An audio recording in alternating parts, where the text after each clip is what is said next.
Vamos lá, então. Vamos dar continuidade, então, ao estudo da teoria dos princípios processuais, né, as garantias do processo previsto ali no nos artigos 2º até o 11º, né, nos primeiros artigos do Código de Processo Civil.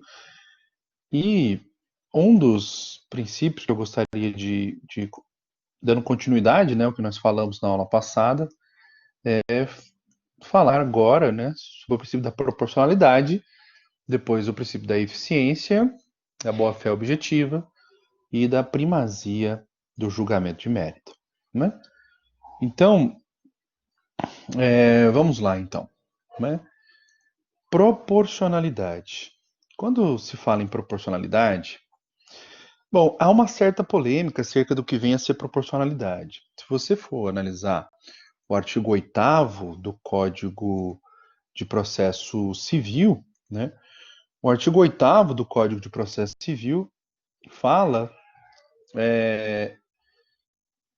de alguns critérios, né, de como que o magistrado deve decidir, como que ele deve pautar a sua decisão. E a todo momento o magistrado ele é chamado a decidir, né, às vezes medidas drásticas, né. Nós vamos estudar tutela provisória e tutela provisória prevê, né, basicamente uma abertura no sistema para que o magistrado possa decidir situações emergenciais. Nós temos tutela provisória de urgência e de não urgência.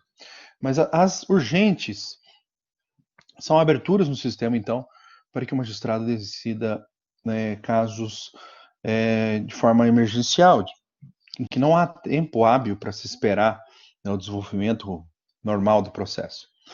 Então, quando se fala em proporcionalidade,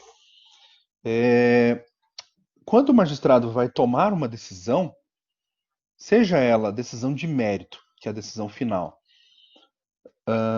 julgando quem é que tem ou não razão, ou seja uma decisão provisória, uma tutela provisória, como uma tutela de urgência, por exemplo, como estávamos dizendo, ele tem que pautar a sua decisão no princípio da proporcionalidade.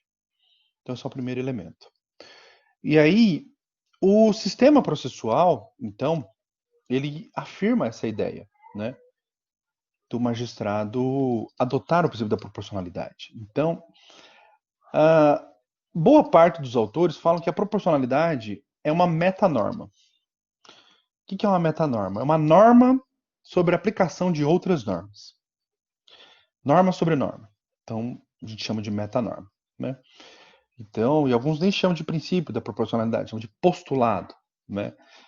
E, e alguns confundem com a ideia de razoabilidade. Razoabilidade. Então, tem um autor muito interessante chamado de Robert Alexy, que é um dos maiores constitucionalistas do mundo, né? Ele é alemão. Ele dividiu o princípio da proporcionalidade em três elementos, em três dimensões, né? Então, a dimensão adequação, para você analisar se uma medida é proporcional ou não.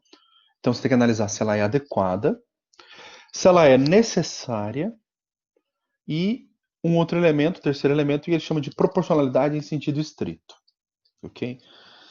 E o artigo 8º do Código fala que o juiz deve se basear na proporcionalidade quando da tomada das decisões dele. A boa parte da doutrina diz que esse princípio da proporcionalidade ele tem que se basear nessa teoria do Robert Alexy, que eu acabei de mencionar. Então, ele vai nortear a aplicação do direito ao caso concreto, ele vai nortear o magistrado quando ele for deferir ou indeferir uma medida. Por vezes, e não raro, nós vamos ter princípios, né, que entram em colisão. Então, e aí vai ser necessário ao magistrado fazer o que a doutrina chama de sopesamento, né, acerca de qual princípio vai preponderar, qual princípio vai ceder para que o outro prepondere. Então, ele é utilizado, basicamente, esse princípio quando há uma colisão, então, de direitos fundamentais. O conceito de princípio trabalhado pelo Robert Alex é o conceito de... Ele chama princípio como mandamento de otimização. Os princípios são mandamentos de otimização. O comando ali previsto deve ser, então, otimizado na maior medida possível, conforme as circunstâncias fáticas e jurídicas apresentadas naquele caso. Então, se você tem lá um conflito entre liberdade de imprensa e direito à privacidade, por exemplo, das pessoas célebres. As pessoas célebres têm direito à privacidade? O direito, a liberdade de imprensa é um direito ilimitado? E quando há colisão entre eles? Então, essa técnica de sopesamento, né, cunhada pelo Robert Alex, então, ela é aplicável no caso de conflito de direitos fundamentais. Pois bem,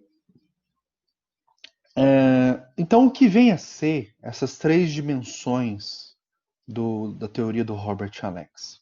Então, a primeira dimensão, né, que ele coloca é a adequação.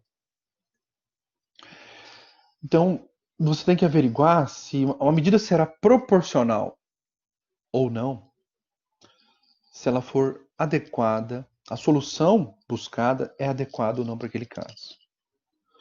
Então, qualquer intervenção em direitos fundamentais deve ser adequada, né, e também para a obtenção de um fim legítimo, constitucionalmente legítimo. Então, esse é o primeiro ponto. Então, não é possível ao magistrado deferir medidas inadequadas constitucionalmente. O outro ponto, uma segunda dimensão, então, da análise da proporcionalidade é a necessidade. Necessidade. Então, será proporcional, técnica da ponderação, se chama ponderação, em que ele vai fazer um balanceamento, né, dos valores em jogo e vai averiguar, né, conforme as circunstâncias fáticas e jurídicas do caso concreto, qual vai ser o princípio que vai ser otimizado, vai ser dada preponderância e qual não será. Tá? Depois eu mando um textozinho para vocês mentalizarem. E já vou te dar alguns exemplos para você mentalizar. Tem até um caso real que aconteceu comigo, que eu vou trazer para vocês mentalizarem, ok? Então, a segunda dimensão é a necessidade. Então, a necessidade é basicamente aquela ideia de que aquela medida que você está pedindo, ela é imprescindível.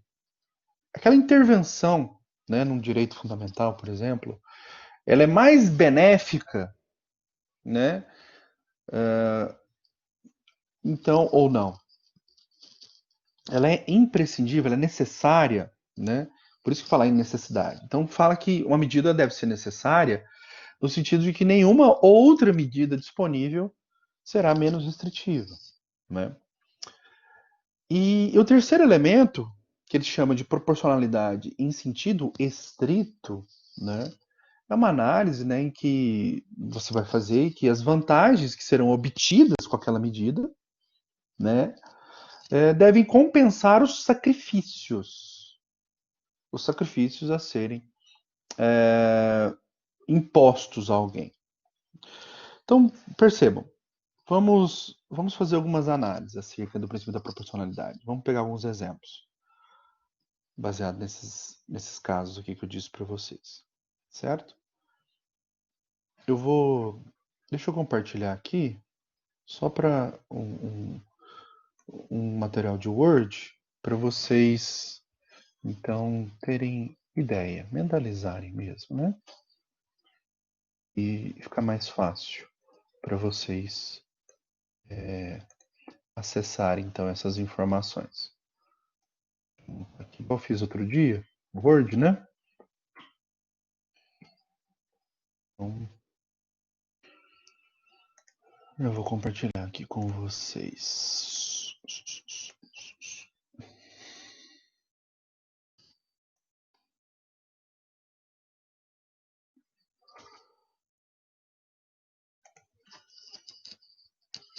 Que às vezes você vendo, né? Vendo fica melhor. Fica melhor para você mentalizar, não é isso? Só um minutinho. O computador tá longe. É mais difícil. Eu digitar aqui, tá bom? É por isso. Tô montando aqui um esqueminha aqui básico. Vou compartilhar com vocês. Ó, compartilhar ficheiro.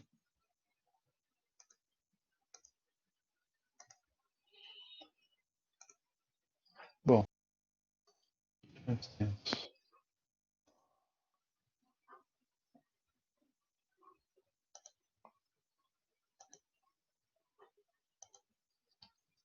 estão vendo aí? Esses são os 3 elementos da proporcionalidade. Ok? Todos estão vendo? Beleza.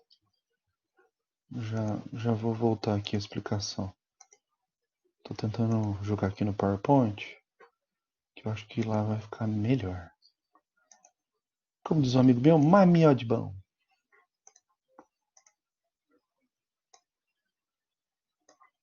Mamio de bom.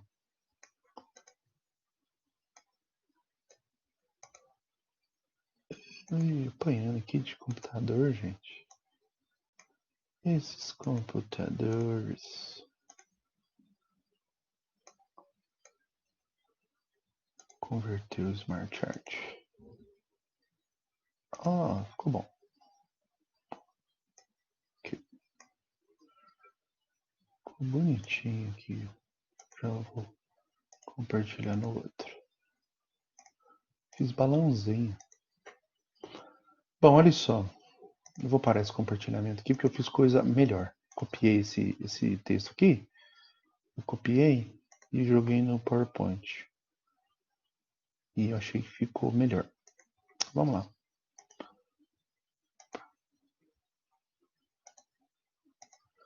Bom, olha aí como é que ficou. Bom, vamos citar alguns exemplos então para você mentalizar. Alguns exemplos bacanas, né? Dá para você trabalhar por cima da proporcionalidade em tudo, tá? Olha esse caso que eu vou te contar, um caso real. Um senhor idoso precisava de amputar o pé. Ele era muito idoso, diabético, e estava andando descalço no fundo da sua casa e acabou por furar o pé num caco de vidro. Tá vendo aí? Vai mentalizando esse exemplo que eu tô te dando. Ele furou o pé num caco de vidro.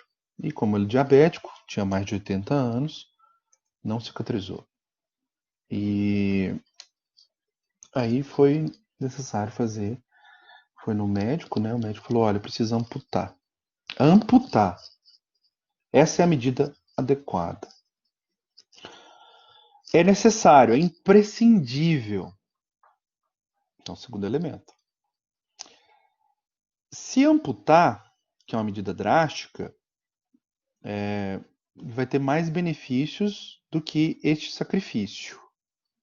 Este sacrifício, que é perder o pé. Qual que é o benefício? Manter a vida dele. Salvar a vida dele. Ok? Então, proporcionalidade em sentido estrito. Olha que interessante. Só que olha só, qual que é o problema que eu estou falando? O plano de saúde não queria pagar a amputação. E eu legou lá uma questão contratual, né? Obviamente que era uma restrição abusiva.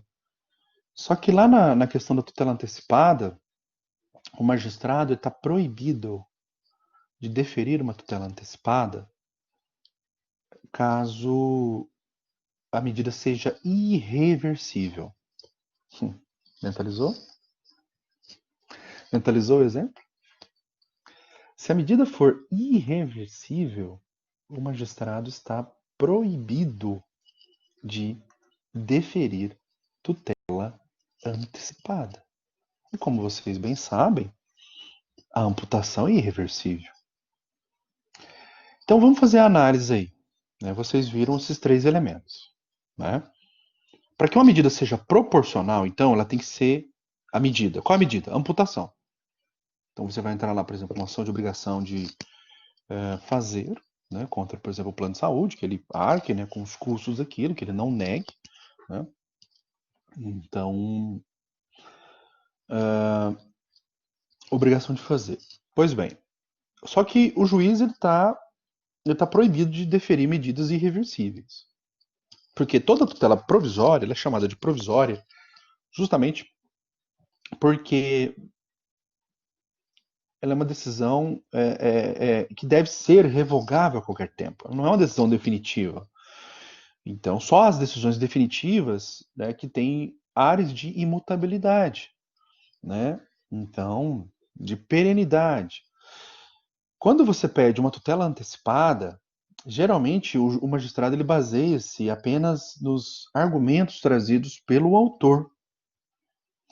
É o que a gente chama de medida tutela provisória, tutela antecipada, inaudita altera parte. Inaudita significa né? O in significa não, né? Eu vou escrever aqui no chat para vocês. O in significa não. Escreve assim, ó. Inaudita altera parte. O que significa isso? O in do inaudita significa não em latim.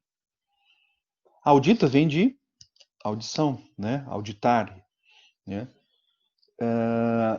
Ou seja, inaudita significa não ouvir. Altera significa outro. É uma proparoxítona em latim, que significa outro, outra. Lembra de alteridade, né? Preocupação com o outro e tal. Pois bem, então, inaudita altera parte é uma decisão tomada antes de ouvir a parte contrária. E isso tem esse permissivo no Código de Processo Civil, no momento certo nós estudaremos isso, que permite o magistrado decidir antes de ouvir a parte contrária, ou seja, sem o respeito-ditório, o contraditório vai ficar para depois, é o que eu chamo de contraditório postergado, contraditório diferido, também tem esse nome, diferido, então o contraditório vai ficar para depois. Primeiro se decide e depois informa o réu para que o réu reaja, ok? Na tutela antecipada, na tutela cautelar, tem essa peculiaridade.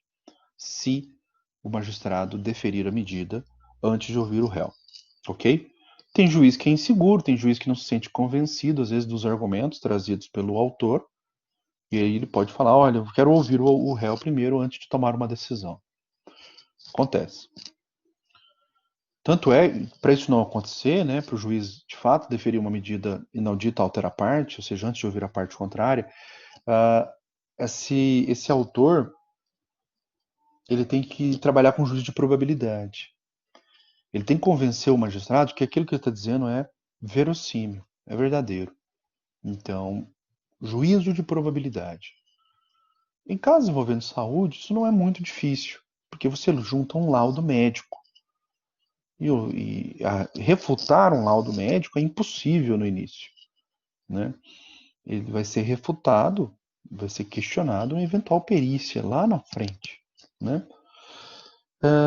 E o outro requisito que você tem que demonstrar, o primeiro requisito, juízo de probabilidade. O segundo requisito, perigo. Perigo de dano irreparável, difícil reparação. Né? Só que aí que tá, por que eu entrei nesse assunto? Que o magistrado ele está proibido de deferir tutela antecipada, ou seja, aquilo que você usufrui lá na frente, você está usufruindo já. Por isso que chama de tutela antecipada. Né? Então, é uma decisão que satisfaz a sua pretensão. Né? Temos inúmeros exemplos. Né? Você está com o seu nome negativado e você precisa de uma decisão emergencial para tirar o seu nome do cadastro ativo de crédito, né, o Serasa, do SPC, protesto, né? Senão você não consegue fazer um financiamento. Você precisa tirar o seu nome, senão você não faz o financiamento estudantil, de casa, de carro, qualquer que seja, né? Dependendo do banco, você pode até ter seu crédito restringido, né, cartão de crédito. A INSS deixou de conceder um benefício, ou revogou o benefício. O benefício previdenciário, ele é substitutivo da renda, né? Então, ele também é imprescindível. As pessoas precisam do benefício previdenciário para sobrevivência. Então, nós temos essas questões envolvendo saúde, né? É um prato cheio, né? Intervenções cirúrgicas, fornecimento de medicamento. Então, são casos que acontecem no dia a dia. Esse exemplo que eu dei para vocês foi um caso real. Esse senhor, né, precisou então de amputar o pé. Então, vamos fazer essa análise então, base no princípio da proporcionalidade. O plano de saúde denegou, falou que não estava coberto pelo plano de saúde. Ok. Você sabe que tem a regra de que o juiz está proibido de decidir liminarmente, né? A decisão inaudita altera parte. Antes de ouvir o réu, também é conhecido como liminar. O que é uma liminar? É uma decisão tomada antes de ouvir o réu. Antes de ouvir o réu. Tá? Então, é uma decisão quanto ao momento. Qual momento? Antes de ouvir o réu. Então, a imensa maioria da doutrina fala isso. Uma corrente minoritária fala liminar vem de limine, que é a decisão tomada no início do procedimento. Tudo bem. Mas a maioria fala que liminar é uma decisão quanto ao momento. Qual momento? Antes de ouvir o réu. Ou seja, inaudita, altera. Ok? Pois bem. O código, então, fala que não pode ser feita uma medida se ela for irreversível. Só que, peraí. Vamos analisar esse caso, então, que eu trouxe. O que está em jogo? É a vida do senhor, daquele senhor de 80 anos, diabético, que cortou o dedo no fundo do quintal. E que não cicatriza. O diabetes é uma doença silenciosa, então ele não cicatrizava. E, segundo a orientação médica, ele precisava de amputar. Obviamente, essa é uma decisão irreversível. Só que o que está em jogo é a vida dele. É a vida dele que está em jogo. Então, o magistrado, olha aí a ponderação que eu disse para vocês. Né? A Tassiana estava me perguntando sobre isso. Então, nós temos um conflito de interesses. Conflito de direitos fundamentais em jogo. Olha aí, o magistrado é chamado a usar a técnica da ponderação. Então, por que se fala que a proporcionalidade é uma metanorma? É uma norma sobre norma, que vai nortear o magistrado a como decidir. Então vamos lá. A amputação é uma medida adequada? É uma medida idônea? Se a resposta for sim, sim, ela é proporcional. A resposta não. Não, nada a ver. Né? Nada a ver. A gente viu esse debate também com relação à cloroquina, com relação ao Covid-19. Os médicos, tem um médico que falava, não, a cloroquina é idônea. Então é proporcional. Não é idônea, não tem comprovação científica. Então, se você está pedindo, em juízo, por exemplo, essa medida não é idônea. Se ela não é idônea, a decisão não é proporcional. Mas vamos ficar no foco porque esse assunto é muito polêmico, né? Nem os médicos se entendem, então o que sobra para nós? Vamos ficar na amputação. Então, primeiro ponto, né?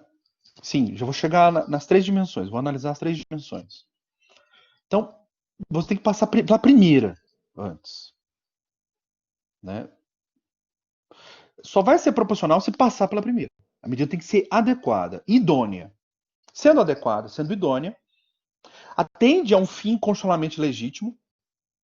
Esse é um ponto. A gente viu esse debate aí do aborto da menina de 10 anos, né? Ganhou grande notoriedade. O aborto é um fim constitucionalmente legítimo? A princípio, não. Ele é autorizado pela lei, no caso de colocar em risco a gestante e no caso de estupro. E o Supremo alargou ainda no caso de ficar constatado o feto anencefálico. Aí se autoriza a interrupção da gravidez. Seria fins legítimos. No caso da menina de 10 anos, que eu estive averiguando, ela preenchia os dois requisitos legítimos. A vida dela estava em risco, porque ela tinha só 10 anos, não tinha estrutura física para ter uma gestação, e ela tinha sido estuprada. Né? Então, qualquer desses fins já autorizariam, né, o aborto como meio adequado. Mas percebam, imagina que a pessoa entra na justiça buscando uma autorização de uma interrupção de gravidez. Então, esse é um debate que tem que ser travado, se o fim é legítimo, constitucionalmente falando, para nós passarmos para a análise da adequação, análise da idoneidade, ok? Então, sendo legítimo, a medida é idônea? É. Então, vamos para o segundo elemento. Qual que é o segundo elemento? Necessidade. Então, nós temos que analisar, com base na necessidade, se aquela providência que está sendo pedida na justiça, se aquilo é... Eu vou tirar esse fone aqui que tá horrível, tá caindo na minha orelha aqui. Me ouvindo ainda? Beleza? Tirei o fone. Às vezes preocupa com o áudio, ficar um pouco melhor. Tá de boa, né? Beleza. Então nós temos que analisar o segundo elemento, que é a imprescindibilidade. Se aquela medida pedida na justiça, se aquilo é imprescindível, né? Então, se aquilo vai ser mais benéfico, né? Se ela é necessária, no sentido de não ter nenhuma outra medida disponível menos restritiva. Então, nesse caso aqui, meus caros, olha só, se o médico falasse, olha, não, tem outra medida, que, por exemplo, pode ser por medicamento ao invés de amputação. Ué, se pode ser por medicamento ao invés de amputação, então, obviamente, que essa medida então não é necessária. Né? Então, essa análise de meios e fins, ela permeia o debate aqui sobre a proporcionalidade. Ok? Então, é uma pergunta que você tem que fazer aqui na necessidade. Tem outra medida menos gravosa? Menos onerosa? Né, que vai causar menos danos? Se a resposta for sim, o medicamento soluciona esse problema. Não precisa amputar. Então, se tiver esse tipo de resposta, então a medida é desnecessária. A amputação, por exemplo, é desnecessária. Vamos para a medicação. Né? Então, meus caros, para a medida ser necessária, para a medida ser proporcional, estou falando de proporcionalidade, ela tem que ser adequada e necessária. Ok? Passou pelas duas análises, é adequada, é necessária? Então vamos analisar o terceiro elemento. Terceiro elemento. Que nós dissemos aqui, né? Que os sacrifícios que serão impostos na tomada daquela medida, né? As vantagens compensam os sacrifícios. Esses sacrifícios serão impostos, serão compensados, né? Depois.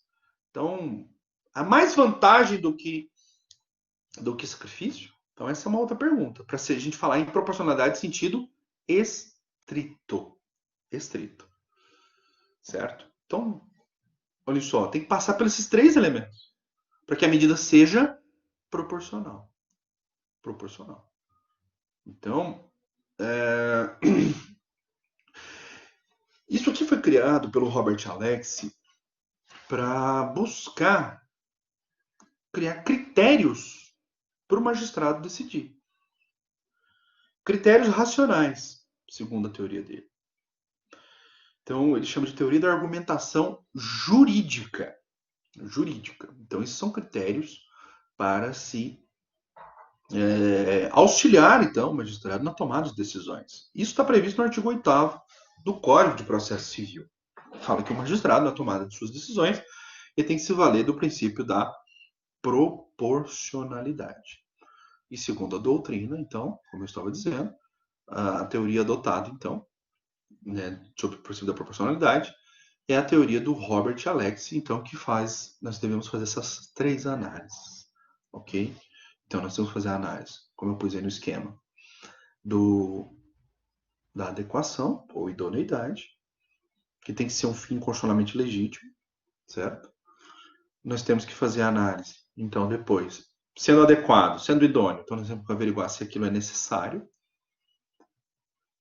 e que é a análise da necessidade, a análise se tem algum outro meio menos gravoso para atingir aquele fim. E o terceiro elemento, proporcionalidade de sentido estrito, que é a questão nós vamos ter mais vantagens, né, com aquele sacrifício, né, do que prejuízos, né? Então, se nós vamos ter mais benefícios do que prejuízos. Então, naquela intervenção, né, por decisão judicial. Então, as vantagens que serão obtidas com a intervenção, né, devem compensar os sacrifícios que serão impostos. Okay? Então, esse é um ponto muito interessante no debate aqui, né, acerca da proporcionalidade. Ok? Compreenderam aí? Tentei falar de forma bastante resumida, né?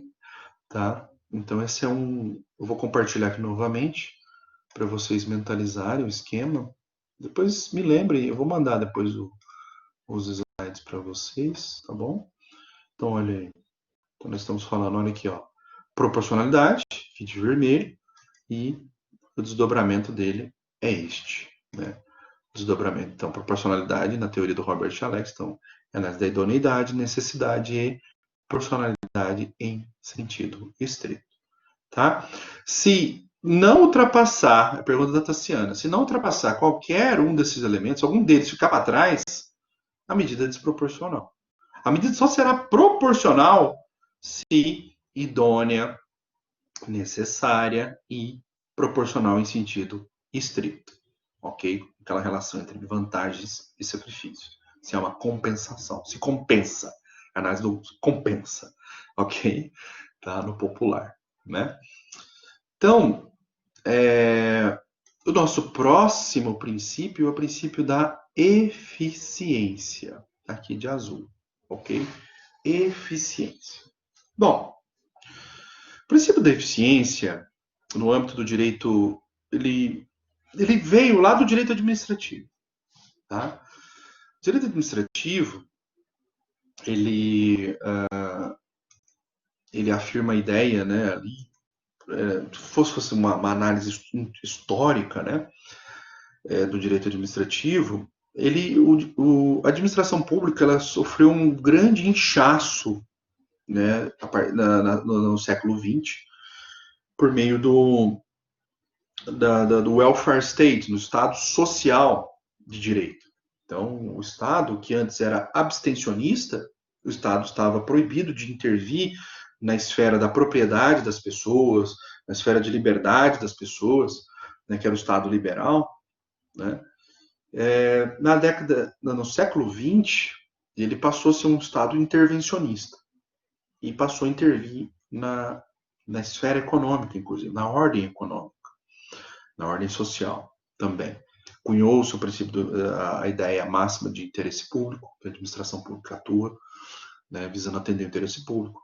A ideia de intervenção do Estado, né, para corrigir anomalias, corrigir imperfeições da economia. Então, isso acarretou no agigantamento do Estado, no Estado gordo, no Estado inflado, no Estado lento, né, burocrático. Ele se burocratizou. Tanto que aqui a gente teve, aqui na nossa região, hotel público, né, igual o Hotel do Barreiro, em Araxá, empresa de fertilizantes aqui, né, antiga Fosfértil, né? Então, para que o Estado precisa disso, né, de hotel de luxo, né, naquela área lá do Barreiro, em Araxá, que é gigantesca, né, a área, né?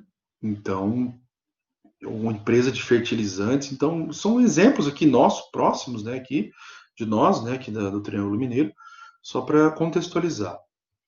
Bom, como vocês sabem, né, o judiciário ele tem o seu aparato administrativo também, né, e tem a sua burocracia, né, então o direito processual é um ramo do direito público justamente porque ele tem a presença do Estado, o Estado juiz. E nós temos todo um aparato estatal subjacente, né, para administração de como que os processos vão se desenvolver. Lembra que nós falamos na aula passada sobre duração razoável do processo. A questão estrutural, né, afeta no desenvolvimento do processo, a postura do juiz, a postura das partes, nós falamos, e também a complexidade da causa. O que eu quero dizer com isso? Na década de 90, o direito administrativo sofreu uma grande mudança de paradigma, de modelo de pensar. Nos Estados Unidos e na Inglaterra, isso começou com a Margaret Thatcher na Inglaterra, nos Estados Unidos com o Ronald Reagan, e buscou-se para a administração pública, né, o chamado modelo gerencial, modelo de resultados. Então, buscou-se desburocratizar a administração pública. E isso chegou no Brasil na década de 90, né? Inicialmente com o governo Collor, mas principalmente com o governo Fernando Henrique Cardoso. Nós tivemos ali um movimento de desestatização, de privatizações, de redução do tamanho do Estado, do inchaço estatal. E nós tivemos uma emenda constitucional, de número 19, que acrescentou ao texto constitucional, no artigo 37 da Constituição, acrescentou um princípio chamado de princípio da eficiência. Eficiência. O 37 da Constituição, que é voltado para a administração pública, ele fala que a administração pública deve atuar conforme o princípio da legalidade, né? O princípio da impessoalidade, moralidade administrativa, publicidade e eficiência. Eficiência. 5 princípios. Está no artigo 37, caput da Constituição. A eficiência não tinha no texto originário. Não tinha. O princípio da eficiência, então, foi acrescido pela emenda 19. E o ideal que tinha por trás ali era justamente o de desburocratizar a administração, de instituir um modelo de administração de resultados, que alguns chamam de gerencialista. Então, olha que interessante. E veio o artigo 8º do Código, né? O 8º não falou só de proporcionalidade, né? Vou até pegar aqui o CPC e vou compartilhar aqui, né? Vamos dar uma analisada no CPC, né? Se tiver aí com o seu Rodmeco, eu vou compartilhar aqui na tela, não tem problema, tá? Mas é muito interessante você perceber que tudo isso, esses valores lá da administração pública foram introjetados no código, foram inseridos no Código de Processo Civil. Então vamos lá. Compartilhar aqui. Lei 13.105, que é o nosso Código de Processo Civil. Ó,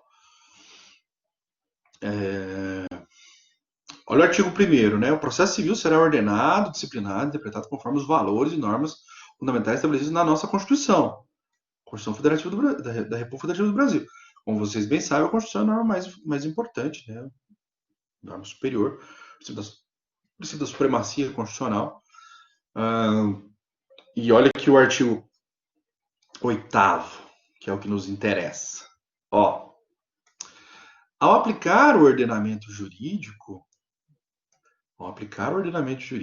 o juiz atenderá aos fins sociais e exigências do bem comum, resguardando e promovendo a dignidade da pessoa humana. Lembra dos conceitos abertos? Né? Que eu falei lá na fundamentação das decisões judiciais, né? Olha, o que é fim social? O que é exigência do bem comum? Conceitos abertos, conceitos indeterminados. O que seria um resguardo da dignidade da pessoa humana? Dignidade humana também é um conceito aberto, né? Então ele teria que explicar, caso ele se valha desses conceitos abertos, ele tem que explicar o que ele entende por dignidade humana, o que ele entende por bem comum, tá? Mas perceba que isso está previsto no artigo 8º, que o juiz deve atender os fins sociais, deve atender também as exigências do bem comum, né? E deve promover e proteger a dignidade das pessoas, dignidade humana, ok? E aí que vem aqui, ó, olha aquela introdução que eu acabei de falar. Observando a proporcionalidade. Qual a proporcionalidade? Essa que nós acabamos de explicar, o princípio da proporcionalidade, ok? Razoabilidade. Razoabilidade no direito alemão, eles usam a palavra proporcionalidade. No direito americano, eles usam a palavra razoabilidade. A ideia de moderação, de não excesso, né, de não abuso, de coibir abuso, enfim. A vertente razoabilidade é uma vertente então estadunidense, ok? E olha lá o que nós falamos sobre o princípio da administração pública. Ó. Então, o magistrado também ele deve, ao aplicar o ordenamento jurídico, ele deve primar pelo princípio da legalidade, especialmente que ninguém é obrigado a fazer, deixar de fazer, senão em virtude de lei, né? Por nome da administração pública, a administração pública só pode agir se tivermos lei autorizando. Então, o princípio da publicidade e o princípio da eficiência. Eficiência. Então percebam, meus caros. Aí que está o ponto, né? Eles buscaram aqui, então, né, uma administração pública gerencial, nos moldes lá do direito administrativo. Uma administração pública, um gerencialismo dos processos, a condução dos processos, de modo a produzir resultados. Né? Então, é uma perspectiva muito interessante essa da eficiência, mas também nós temos que tomar muito cuidado, né, para que não se faça uma leitura que alguns que tem ganhado muito corpo, né, chamada análise econômica do direito. Né? Então, nós temos que tomar um cuidado aqui com relação a isso. A doutrina afirma que esse princípio da eficiência ele tem uma relação com a razoável duração do processo. O judiciário tem que buscar a eficiência na sua gestão ali dos seus processos, justamente para que se atinja a razoável duração do processo. Então, essa é uma perspectiva muito interessante. Né? Porque alguns autores falam que o magistrado também é um gestor, né? E não apenas de um processo, mas de todas as causas que estão ali perante eles. Lembra que eu comentei, né, no que tange a administração, a duração razoável do processo, né? Então, eu tenho um amigo que é juiz, que ele falou o seguinte para mim outro dia. Estava vendo uma fala dele, ele falou o seguinte: olha, um dos maiores baques que eu tive quando eu passei no concurso de juiz, a gente ia lá para a escolinha, né? Eles chamam, brincando, né, de escolinha, né? Escola da magistratura. E a maior parte do tempo lá na escola da magistratura foi sobre gestão. Como lidar com as pessoas, lidar com o escrevente, escrivão, então com os advogados, né? Então, porque ele vai estar diante de uma equipe que está gerindo, que está lá na secretaria, ele vai estar diante de milhares de processos, milhares, essa é a realidade, né? Então, ele não é o gestor de um processo, ele é gestor de uma vara inteira que tem ali, né, se você for, por exemplo, uma vara federal, é bem mais complexo, porque as varas federais, por exemplo, aqui de Uberaba, elas atendem, elas têm a competência civil e criminal.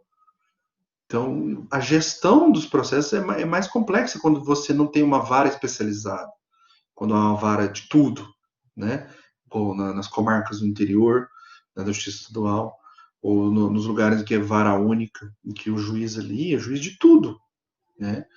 Então, alguns autores, então, né, falam que esse princípio da eficiência, então, ele é voltado na direção do processo, né, que o juiz deve dirigir o processo de forma eficiente, né, então, de modo que o magistrado tem que destinar, né, nessa gestão, nessa atividade dele de gestora, olha aí a questão do gerencialismo que eu te falei, né, um tempo adequado. Então, ele tem que ter a aptidão também, a capacidade para dimensionar isso, né, os custos da solução do litígio. Nós não somos formados para isso, né? Então, e o Barinoni também fala, um código comentado, deixa eu ver se eu vou ele aqui, eu mostro ele para vocês. Não, tá aqui não. Ele fala também que guarda uma eficiência, né? Ela guarda uma relação com a ideia de proporcionalidade entre meios e fins que serão buscados na administração da justiça no âmbito civil, né? E autores como Fred Dier falam que a eficiência integra o devido processo legal, né? Então, é uma cláusula, é uma decorrência lógica do devido processo. Então, o que era só lá da administração pública, né, do Poder Executivo, por exemplo, que tem aqui a função típica do Poder Executivo, que é a de executar, né, de gestão, então, de governo, né? Então, mas isso também é aplicável ao Poder Judiciário, né? Embora o Fred Dier reconheça que é uma ordem de direito administrativo, há uma incidência, né, por ser uma norma constitucional, artigo 37 da Constituição, então deve incidir o princípio da eficiência para qualquer dos poderes, tá? Então, é bastante interessante essa. Mas é um fim a ser buscado, é o que os constitucionalistas chamam de norma programática. O que é uma norma programática? Que estabelece fins, né? Estabelece deveres a serem buscados, né? De obtenção de máximo, né? Com o mínimo de recursos. Então, o máximo para atingir um fim para se valer do mínimo de esforços, né? Então, meio para atingir um fim máximo, né? Então, basicamente essas ideias ali do princípio da eficiência, ok? Depois eu vou mandar alguns textos aí para vocês, se quiserem, né, irem além, né, com relação ao estudo disso, né, do princípio da eficiência, tá bom? Bom, umas questões, eu estava pensando que você ia falar disso, mas eu vou. O que a gente vê? Baseado no princípio da eficiência, meus caros, né, a gente vê, às vezes, os juízes meio que desesperados. Desesperados com números. Desesperados com número de sentenças a serem prolatadas por mês. Então, e nós estamos tendo um efeito colateral que é que os processos não estão sendo não estão sendo lidos, perdão, não estão sendo devidamente meditados. E então, porque o CNJ, o Conselho Nacional de Justiça, ele pressiona os magistrados a produzirem quantidade, quase que um modelo fordista, né, de produção em massa, né, de decisões. Então, será que há devida meditação? Será que há devida consideração aos argumentos que são ali expendidos? Qual o tempo de maturação, né? Então, lembra que eu estava falando lá dos viés cognitivos, né? Então, porque nós temos um sistema lá, segundo o Kahneman lá que eu dei vocês outro dia. Nós temos um sistema S1 e um sistema S2. Nós temos um sistema que é o sistema primitivo, que faz com que a gente pense rápido, busca ali os atalhos, né, cognitivos, e temos um sistema lento, que é um sistema reflexivo, analítico. Então, olha que curioso, um efeito talvez pernicioso do princípio da eficiência, porque a gente vê essas pressões que os juízes sofrem pelo CNJ, Conselho Nacional de Justiça, né, de ficar mandando relatórios, demonstrando produtividade com números sentenças. Então, números de processos baixados, né, casos decididos. Então, será que esses magistrados estão trabalhando no sistema analítico, de meditar, de analisar de fato as peculiaridades de cada caso? Ou será que eles estão no sistema S1, né, que é o sistema primitivo, das decisões rápidas, do pensar rápido, faz isso, faz aquilo, blá, blá, blá. Então, quando você está no sistema rápido, no sistema primitivo, das decisões rápidas, aumenta a sua margem de erro. Então, tem um autor muito interessante, que ele é da área processual penal, mas ele, na minha opinião, ele é um dos mais brilhantes juristas da atualidade. Ele se chama Alexandre Moraes da Rosa. Alexandre Moraes da Rosa. Não é o ministro Alexandre de Moraes, o Supremo, não é aquele. É Alexandre Moraes da Rosa. Ele é juiz em Santa Catarina, professor da Federal de Santa Catarina. Ele usou uma expressão que eu achei brilhante. Ele falou o seguinte: olha, nós estamos num processo de McDonaldização do processo, né, que você tem ali, né, na área penal, é uma Mac pena feliz. Então, olha que sacada, né? Acho que foi ele e o Jacinto Nelson Miranda Coutinho, que é também um professor da Federal do Paraná. Ele foi orientando do Jacinto Nelson Miranda Coutinho. Então, eles usam essa expressão, que esse processo rápido, né, quase que um drive-thru jurídico, um drive-thru processual, né, essa busca dessa Mac pena feliz, ou essa Mac sentença feliz, né, então, será que esse é um modelo de justiça? Será que isso é justo? Será que isso vai produzir? Será que vai haver o respeito ao devido processo legal com essas acelerações, com essa produção fordista, né, em massa? E nós vimos lá também que o artigo 489, na fundamentação das decisões, ele afirma categoricamente que o magistrado tem que se ater ao caso concreto. Ele está proibido de produzir decisões que se valem para qualquer caso, né? Enfim, decisões padronizadas. Então, enfim, é um caso, é uma situação bastante complexa, né? Então, eu trouxe aqui apenas alguns problemas, levantando aqui, para vocês mentalizarem, tá? Se tiverem aí, ó, quem estiver pensando em TCC, né? Trabalho de conclusão de curso, tá aí algumas questões interessantes para serem investigadas, tá bom? Beleza? Entenderam aqui o princípio da eficiência? A ideia correlata, né? Então, vamos para o próximo, né?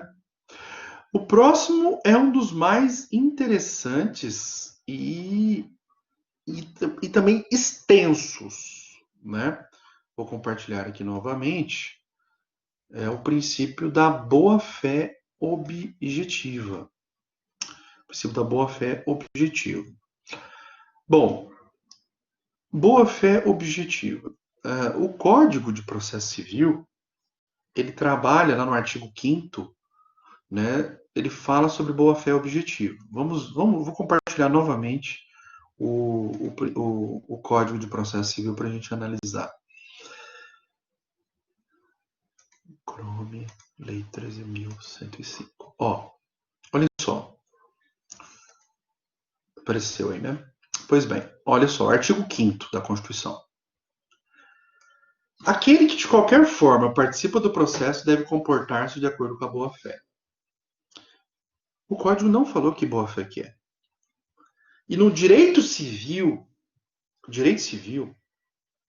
nós temos dois tipos de boa-fé. A boa-fé subjetiva e a boa-fé objetiva.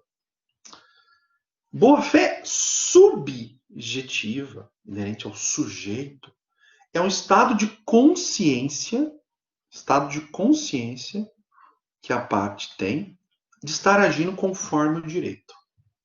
Aquela famosa brincadeira, né? Eu não sabia que não podia pisar na grama, né? Enfim, eu tinha duas bolsas ali idênticas, eu vou lá e pego a do colega, sendo que achando que aquela bolsa era minha, enfim. Né? No meu estado de consciência, aquilo ali era o correto. Né? No meu estado de consciência, aquela norma ali era permitida. Eu achei que eu podia pisar na grama, não tinha o menor problema. Então, é um estado de consciência de estar agindo conforme o direito. Né? A boa-fé subjetiva. Agora, a boa-fé objetiva, ela afirma a ideia de que as partes devem agir um comportamento leal. Ela traduz uma ideia de lealdade. Lealdade. Então, que as partes. Cortou? O sinal caiu? Travou? Acho que a internet sua tá fraca, Tassiano, aqui. Tô vendo aqui, ó, tá vermelhinho. Clica no bonequinho. Tá vendo? Clica no bonequinho, vai aparecendo a qualidade da internet de cada um. Ok? Tá melhorando a sua. Beleza? Então, se fica vermelho, né, aqui você clicando aqui no bonequinho, aparece os nomes aí, ó. E aqui tem um quadradinho, tá vendo? Então, a minha tá boa. Então, olha, eu estava dizendo sobre boa-fé objetiva. A ideia de boa-fé objetiva é a ideia de preocupação com o comportamento das partes, com forma de atuação, né? Então, a boa-fé, seja subjetiva ou objetiva, elas advêm lá do direito civil. Mas o Código de Processo se preocupou, o Código de Processo Civil se preocupou somente com o comportamento das partes. Das partes não criarem incidentes manifestamente infundados, não alterarem a verdade dos fatos, né, não se valer de recursos protelatórios, ações temerárias, né, o abuso de processo. Então, repare, nós falamos, o artigo 5º não fala que tipo de boa-fé que é. Mas como o processo civil ele é um conflito de interesses, nós estávamos falando lá na noção de Liebman, conflito de interesses qualificado por uma pretensão resistida juridicamente. Uma pretensão resistida juridicamente. A questão que se coloca é a seguinte: quando o Código, no artigo 5º, fala em boa-fé, ele está dizendo que as partes devem agir conforme a boa-fé objetiva. Em qual sentido? No sentido de primarem pela lealdade e inspirar no outro a confiança. Então, inspirar a confiança e agir por meio do trato leal. Então, a fé objetiva é a ideia de lealdade. Porque a ideia de lealdade inspira a confiança. Né? Então, preocupou-se aqui o código com a probidade no âmbito processual. Porque as partes agissem, né, de modo a não frustrar as expectativas legítimas, né, a um mínimo de civilidade. Né? Então, importou o direito civil, né, a boa-fé, que é voltada, por exemplo, para os contratos, era na vertente originária da boa-fé, né, a preocupação que as partes, ao contratar, nas tratativas negociais, que elas agissem, né, tanto nas tratativas negociais, quanto na conclusão do contrato, como na sua execução, é o famoso antes, durante e depois, né, que eles agissem com lealdade, inspirassem confiança. Então, como lá no direito civil havia uma preocupação, a preocupação é voltada para o comportamento dos contratantes, que os sejam leais, né, no transcorrer, né, deste contrato, nas negociações, na conclusão, na sua execução. Então, percebeu-se que essa ideia de boa-fé lá dos contratos, ela cabe perfeitamente, ou caberia, né, segundo essa ideologia, caberia perfeitamente aqui dentro do processo civil. Porque nós temos um autor que tem a sua pretensão, que vai formular ali as suas alegações, e nós vamos ter um réu resistindo. E nem sempre eles vão ser probos. Nem sempre eles serão éticos. Essa é a questão. Preocupação com a ética no âmbito do processo. Né? Então, por isso que o artigo 5º do Código de Processo Civil introjetou essa ideia de boa-fé objetiva dentro do processo. Nós vamos estudar na próxima aula, vamos falar sobre contempt of court, atentado à corte, e vamos falar de litigância de má-fé. Então, uma parte bem bacana essa. Os alunos costumam gostar muito, então, dessa parte. Isso nada mais é um desdobramento do sistema da boa-fé objetiva. se afirma que as partes devem agir com lealdade, inspirar confiança, então, e se eles não forem desleais? E se quebrarem a confiança legítima, não é? Então, aí nós teremos as consequências.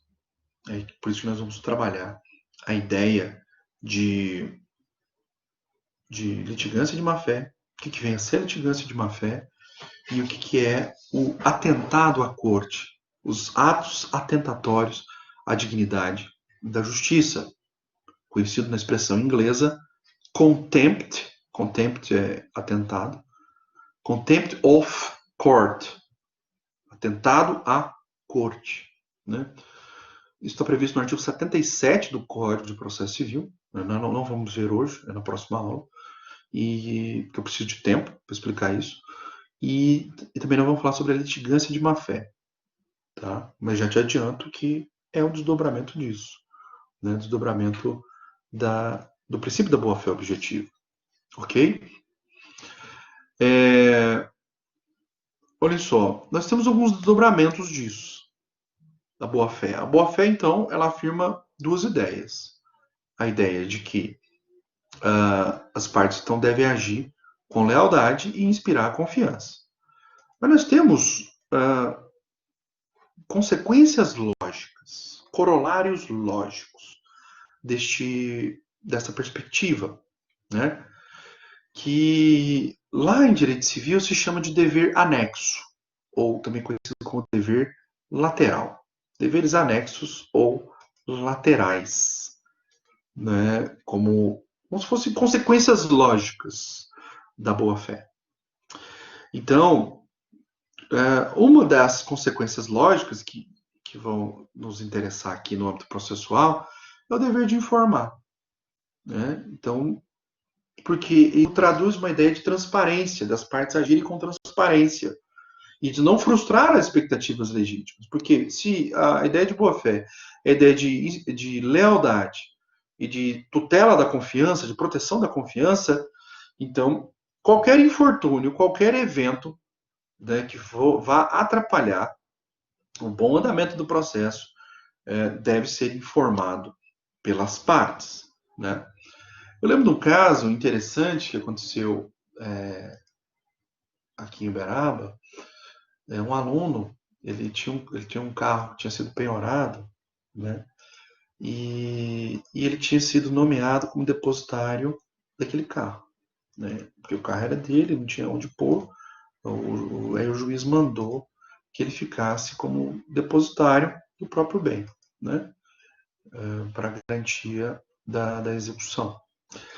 E aí deu uma daquelas chuvas maravilhosas em Uberaba que acaba alagando e levando tudo.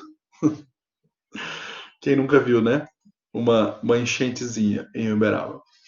Pois bem, e ele tinha parado o carro na Leopoldino de Oliveira e não deu tempo dele tirar o carro.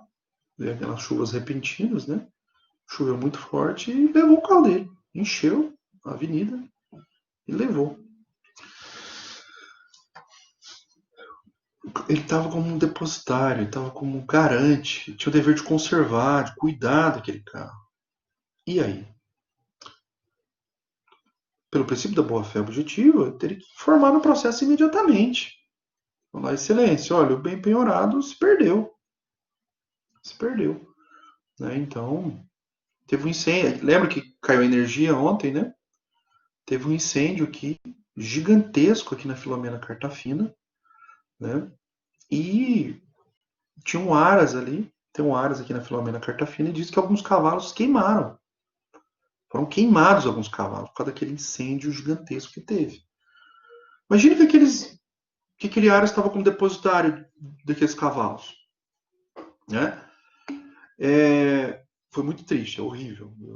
Eu vi assim algumas fotos, nem dei conta. Um amigo meu estava me mostrando pelo celular dele até. Eu falei, não quero ver isso não.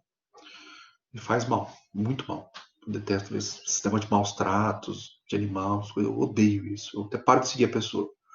Se eu vejo que a pessoa começa a compartilhar muito isso. Ou eu silencio, né? Às vezes não tem jeito de se deixar de seguir, porque é amigo, né? Eu vou lá e silencio. Faço mesmo, assumo. Silencio mesmo, não tolero ficar vendo essas coisas, não.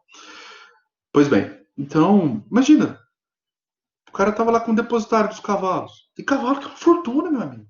Aqui em Uberaba, vocês sabem, tem vaca aqui que é 2 milhões e 4 milhões.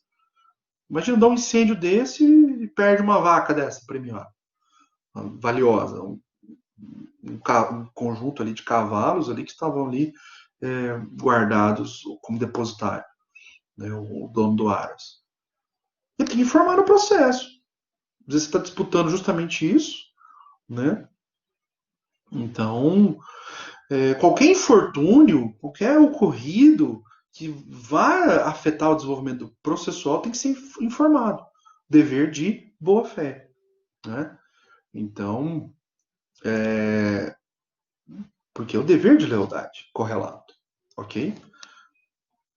O outro dever que eu acho muito interessante, né, que eu vou compartilhar aqui novamente para vocês verem, é o da proibição de comportamento contraditório.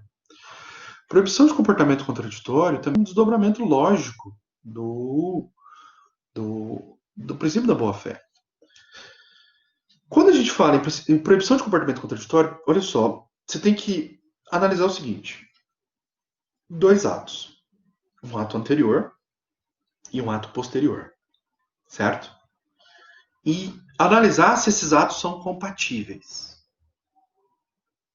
Se o ato for incompatível, um ato anterior foi praticado, e o segundo ato, o ato posterior, é incompatível, nós vamos incidir nesta proibição de comportamento contraditório.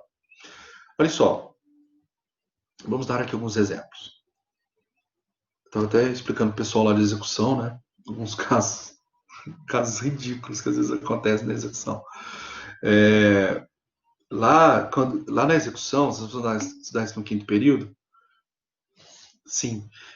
Lá, quando vocês forem estudar no quinto período, na execução, tem uma regra lá muito interessante que fala o seguinte, que caso o credor não encontre bens passíveis de serem penhorados, o credor não encontre, ele pode pedir para o juiz determinar que o devedor, né, o executado e que indique bens a serem penhorados. Ou que justifique, né, a sua eventual impossibilidade. E indicando onde que esses bens se encontram. A prova da propriedade, essas coisas. Pois bem, não é que em alguns casos, né, alguns advogados inadvertidos acabaram indicando bem de família do devedor. Indicou bem de família, né? O bem de família, como vocês sabem, ele é impenhorável, né? Ele, com base na Lei 8.009 de 1990. Então, ele visa ali a proteção do patrimônio mínimo, né? O mínimo existencial das pessoas, né? E no que tange a execução, do que a proteção do patrimônio mínimo para o devedor, para o executado. Então, o que deveria o advogado falar? Olha, se só tem um bem de família como no acervo patrimonial, justificar para o magistrado. Falar, olha, excelência, atendendo o comando de vossa excelência, deixe de indicar bens à penhora, uma vez que o executado tem apenas um bem de família. Né? E como vossa excelência bem sabe, o bem de família é impenhorável. Né? Então, olha só, que interessante. Ele vai lá e indica um bem de família penhora. E depois, lá na frente, né, quando ele vai lá e alega a nulidade da execução. Nós temos dois atos. Indicação, o primeiro ato, o próprio devedor indicou bem a penhora. Segundo ato, vem o devedor, vendo que o bem vai ser depois expropriado, ele pede a nulidade da execução. Justamente porque penhorou um bem de família. Mas espera aí, quem que deu causa à nulidade? Quem que deu causa à penhora do bem de família? Foi o próprio devedor. Então nós vamos, pela proibição de comportamento contraditório, nós vamos analisar um ato anterior. O devedor indicou bem a penhora. Ato posterior, ele vai lá e está alegando nulidade da execução. Porque penhorou um bem de família. É incompatível. É desleal, aliás. Aliás, nós vamos ver em teoria das nulidades, quem dá causa à nulidade não pode alegá-la. Tem um outro desdobramento aí, no princípio da boa-fé, chamado de tu quoque. Vou escrever no chat. Tu quoque. Que também é um desdobramento do princípio da boa-fé. Tu quoque afirma a ideia também de que ninguém pode se beneficiar da própria torpeza. Ninguém pode se beneficiar da própria torpeza. Então, olha que curioso essa regra, né? Mas a proibição de comportamento contraditório, então você tem um ato anterior e um ato posterior. E você compara eles. Se eles forem incompatíveis, nós vamos aplicar essa regra. Proibição, olha o nome te ajuda. Proibição de comportamento contraditório. Em latim, recebe o nome também de venire contra factum proprium. Do jeito que fala. Venire contra factum proprium. Outro exemplo interessante.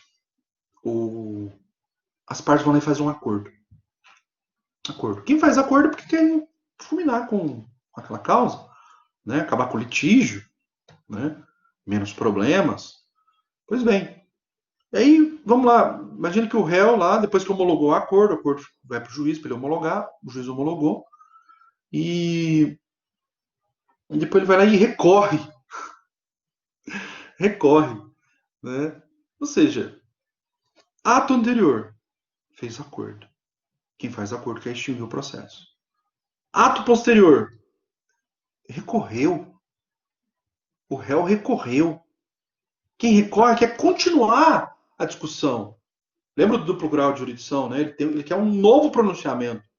Ora, esses atos são incompatíveis. Incompatíveis.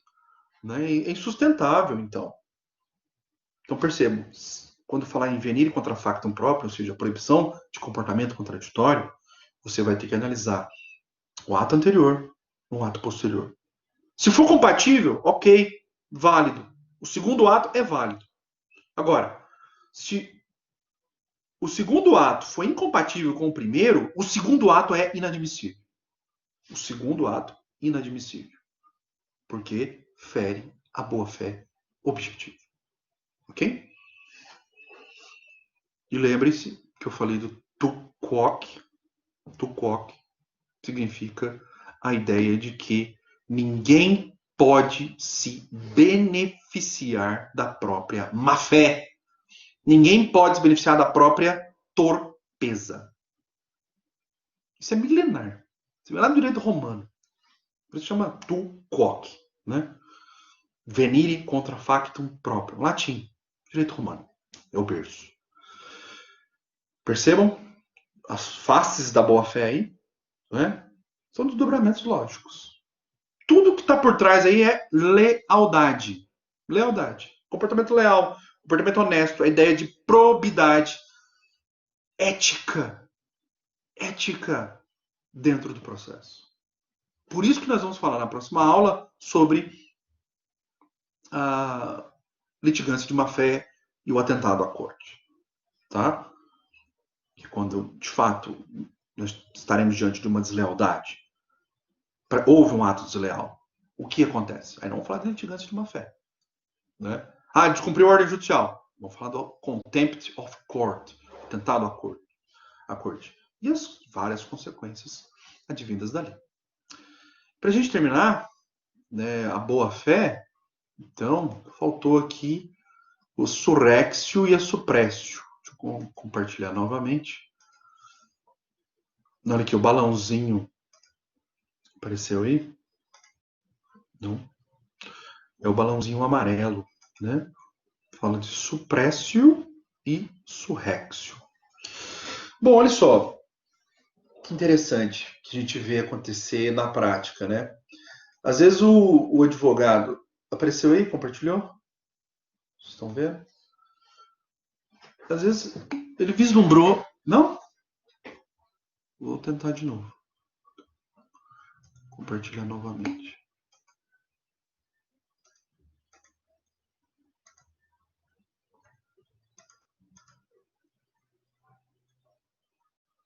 Mandei compartilhar. Foi? Então, agora foi. Apareceu para mim aqui também. Tá meio lentinho, né? Agora deu certo. Beleza. Obrigado. Olha só, meus caros. Esse último aqui que eu vou comentar. O suprécio e surrexio. Certo? O T no final, você tem um som de C, tá? Em latim. Então, vocês vão ver direito penal, né? Já viram, né? Direito penal é a última ratio. Escreve ratio, mas pronuncia ratio. O T no final, né? No latim, nas paroxítonas, né? Se pronuncia com som de C. O T se pronuncia com som de C. Então, surrexio, suprécio, que a tradução seria supressão e surreição. Surreição, né? Surreição é a ideia de nascimento, né? Nascimento. Então, surrexio é nascer um direito. Suprécio, perda de um direito. Ok? Vamos para o exemplo. A surrexio e a suprécio, vamos falar primeiro da suprécio, que é a supressão de um direito. Vai acontecer, dentro da teoria da boa-fé objetiva, quando? Quando uma das partes, tendo um direito, uma prerrogativa de praticar um ato, não faz. Ou espera tempo demais para praticar um ato. E por não praticar esse ato, cria a expectativa de direito de que aquele ato não será praticado, né? A suprécio, ela visa coibir, inibir providências que poderiam ter sido adotadas há muito tempo, mas não foram. Então, se eram providências que poderiam ter sido tomadas há muito tempo, mas não foram, essa inação, essa omissão, cria expectativa para outra parte. Imagina o seguinte, vamos citar um exemplo aqui, né? O cara poderia ter alegado uma nulidade. Viu lá que tem uma nulidade no processo. O cara fica caladinho. O cara, né, tipo, carta na manga, né? Você, na hora que o processo estiver lá na frente, eu vou alegar nulidade, vai anular tudo, né? E aí, a gente começa tudo de novo, do zero, né? Ora, a suprécio, ela é fundada na boa-fé objetiva. Então, afirma o seguinte, se você vislumbrou uma nulidade no processo, você tem que falar o quanto antes, né? Porque se você, essa providência que deveria ter sido tomada, não é tomada, passou ali anos, né, que você deveria ter falado, mas não falou, da nulidade, por exemplo, você acaba perdendo, então, a sua prerrogativa de alegar aquela nulidade. Então, olha só, é uma providência que poderia ser tomada, é um direito que assiste à parte, né? De praticar um ato, mas que a parte não pratica esse ato. Não pratica. Então, se eu tenho um direito e eu não exerço esse direito, eu acabo criando uma expectativa na outra parte de que eu não vou exercer. Não vou exercê-lo. Então, se aconteceu uma falta no processo, uma nulidade, eu não falei nada. Ora, eu estou consentindo com aquela situação. Eu estou admitindo aquela situação como situação legítima, porque eu não falei nada. Aí depois lá na frente eu falo, mas lá atrás teve uma nulidade. Ora, o que o magistrado tem para por que o senhor não falou? Por que o senhor não suscitou? Então, não chamou o processo à ordem? Não alegou a nulidade, pediu para ser sanado aquilo? Por que só agora, depois de tantos anos, né, o senhor quer que anula tudo? Não. Essa sua omissão é desleal. Desleal. Essa prerrogativa que o senhor tinha, o senhor perdeu pelo decurso do tempo. Passou o tempo demais. Eram providências que poderiam ter sido tomadas, não foram. Né? Então, suprécio, supressão do direito. parte perde o direito pelo seu não exercício num prazo razoável. Olha aí o prazo razoável. Né? E se uma parte está perdendo o direito pela supressão, nós estamos um conflito de interesse, autor de um lado, réu do outro. Então, se um está perdendo, nasce para o outro o direito. Então, se há uma perda para um, há um nascimento para o outro. É verso e anverso da mesma moeda. Verso e faces da mesma moeda. Se para um está perdendo, para o outro está nascendo. Se para o outro está nascendo, é porque o outro está perdendo. Porque eles estão em posições antagônicas. Eles estão em posições, né, de degladiação, de beligerância. Né? Então, se para um está sendo uma vitória, por outro está sendo uma derrota. Se para um está sendo uma derrota, para o outro está sendo uma vitória. Ok? Então, por isso que fala, supressão para um vai ensejar a surreição para o outro, o nascimento do direito para o outro. Então, a perda do direito para um, suprécio, vai ensejar o nascimento do direito para o outro. Entendeu? Ficou claro aí? Compreenderam a ideia de supressão do direito e da surreição? Então, é pelo decurso do tempo. A parte esperou demais para se alegar e não falou nada, né? Então, muito cuidado. Isso aí dá para você trabalhar em tudo, viu, meus amigos? Em tudo. Eu, quando era coordenador do curso, né?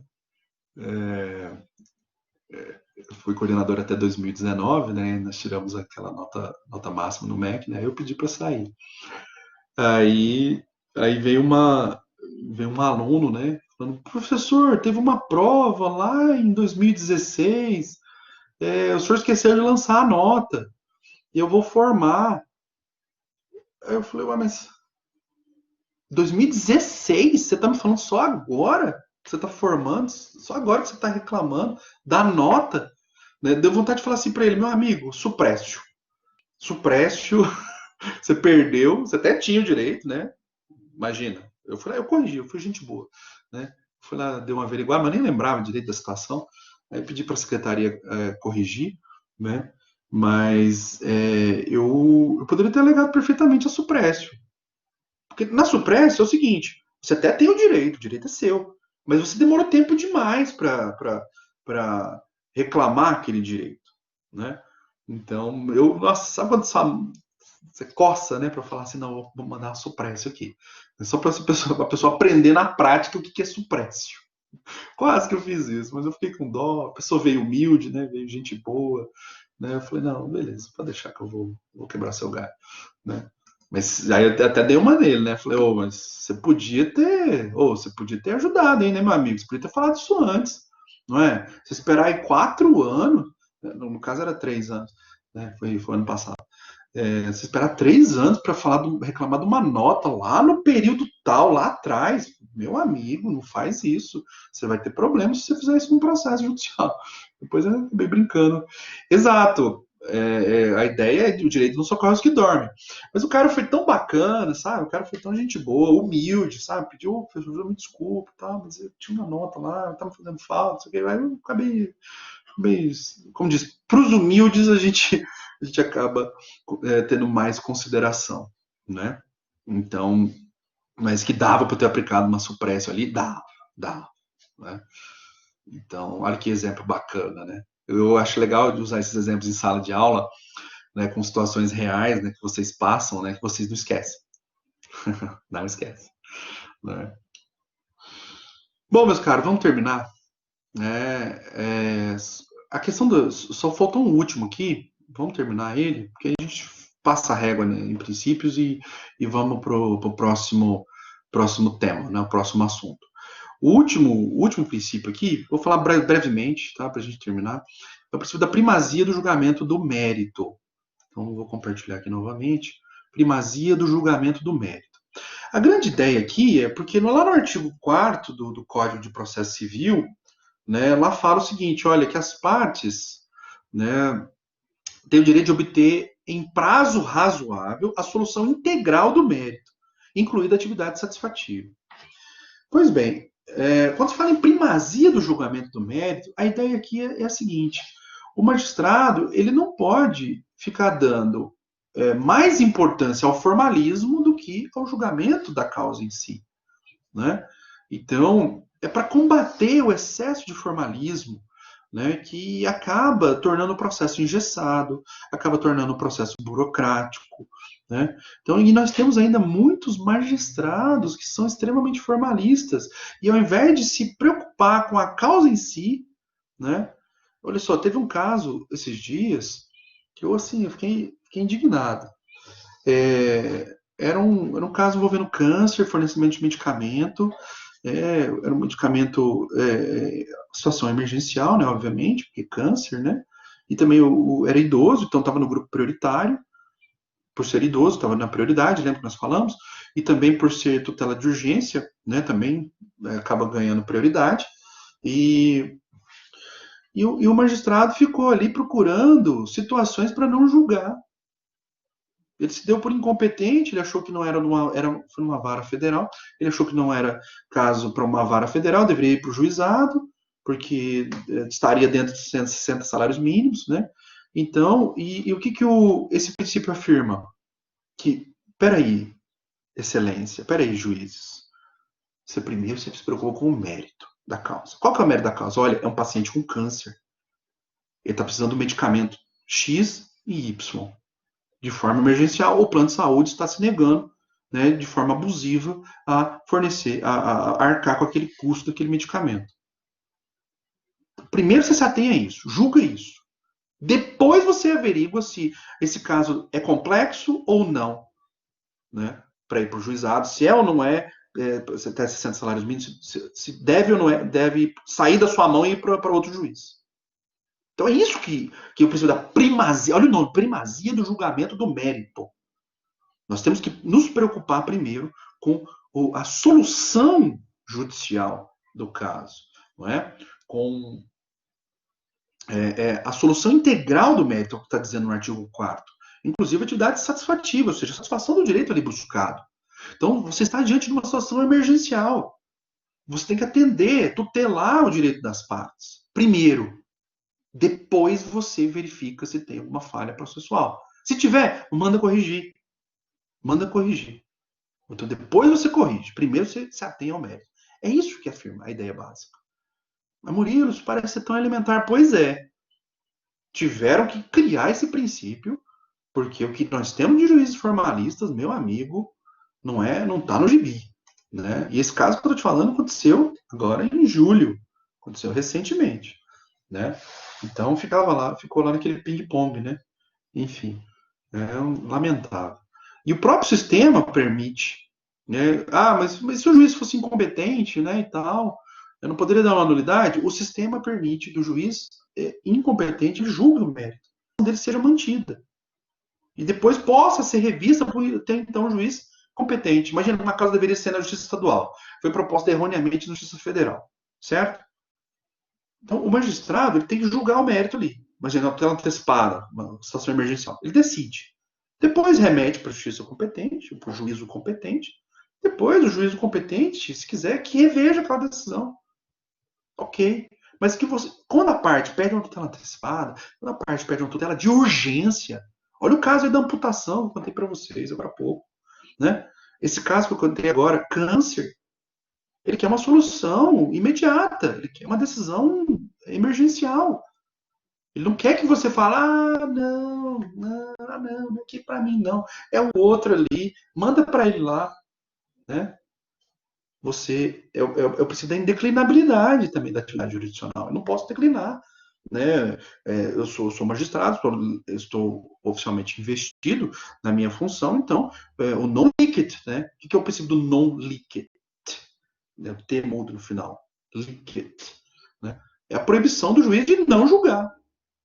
O juiz está proibido de não julgar. Né? Aí chama-se non licet. Né? Pois bem, não é todo mundo que conhece essa regra. Né? Infelizmente. Então, o novo CPC teve que edificar essa regra. E lá nos recursos é pior ainda. Né? Lá nos recursos, os tribunais ficam procurando, Tribunal Superior, igual o STJ, né? Eles ficam criando requisitos de admissibilidade de recursos que não estão previstos em lei, só para não julgar o recurso. É absurdo. Então, eles edificaram esse princípio da primazia do julgamento do mérito para dizer o seguinte para os magistrados: olha, excelências, senhores magistrados, julguem o mérito primeiro. Se tiver alguma falha processual, depois, fica para depois. Falhas processuais ou questões formais, esse é o ponto. Questões formais são questões secundárias. Secundárias. Se atenha ao mérito da causa. A proteção que a parte está pedindo. É isso que é importante você julgar. Deu sim ou deu não, mas julgue o mérito primeiro. Se te for pedido, né? Principalmente em tutelas emergenciais. Ok, meus caros? Entenderam isso? Olha o nome, primazia do julgamento de mérito. Então tá bom, agradeço a vocês, acabamos os recursos, né? Então, próximo encontro nosso, vamos falar sobre um novo tema, tá? Já até adiantei, vamos falar sobre contempt of court e litigância de má-fé, né? Dos atores processuais, vamos falar dos atores processuais e quando eles agem de forma indevida, né? E as consequências disso, tá bom? Então, muito obrigado a todos pela gentileza, pela deferência.